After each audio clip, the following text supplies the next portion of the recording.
Just moments ago, President Biden boarded Air Force One for Wisconsin after what the White House is saying this morning was a successful State of the Union speech. The president sparred with Republicans on the House floor, but there was at least one moment of bipartisanship among a few when he called out China for its suspected surveillance balloon.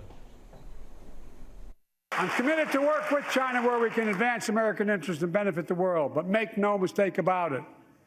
As we made clear last week, if China threatens our sovereignty, we will act to protect our country, and we did. Joining us now to discuss, former Republican Congressman Will Hurd, also worked for the CIA. Congressman, thanks for taking the time this morning. Always a pleasure to be on with you, Jim. So CNN is now reporting, as is the Washington Post, that U.S. intelligence officials believe the spy balloon is not a one-off. It's part of a broader surveillance program run by the Chinese military. From your vantage point, is this network a new threat? Does it have new technology that we should be aware of? We have to assume that it has new technology that we should be aware of. Let's start with a couple of assumptions. One, the Chinese government knew at some point the United States was going to find this and potentially capture it. And two, whatever those balloons were doing was important enough that they had to do it in order to deal with the blowback to the bilateral relationship. And this thing was huge. The fact that it was able to go undetected because it had a small, digital exhaust and footprint. The concern is, what are the kinds of technologies that they were probably testing to see if it worked? Now that we're showing pictures of the recovery off the coast of South Carolina, now that the U.S. has at least pieces of it, not just the balloon, but the array that was under the balloon, does that give an opportunity to one, learn about that technology and mitigate it?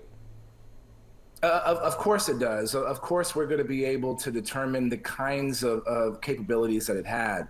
But also, let's start with that assumption I said. They knew that we were going to get this. So is there going to be some new high-tech hardware that was on there? What I'm more concerned about was what software was on there. One of the things, and I think is a worst-case scenario, was this testing some kind of quantum communications? Did this have some kind of collection of communication on there that was able to operate? Was this a test to see if they could operate in a comms denied environment? They knew what our response was going to be once we found it. We were going to use electronic warfare tools and techniques to prevent the hardware from communicating wherever it was communicating.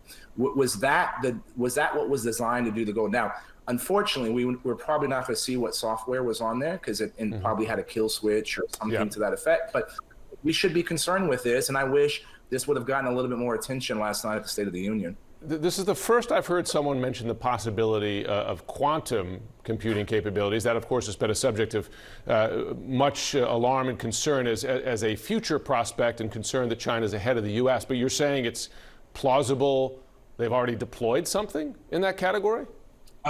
Look, we know that the Chinese government is working in putting hardware in China in order to do quantum communications within the government.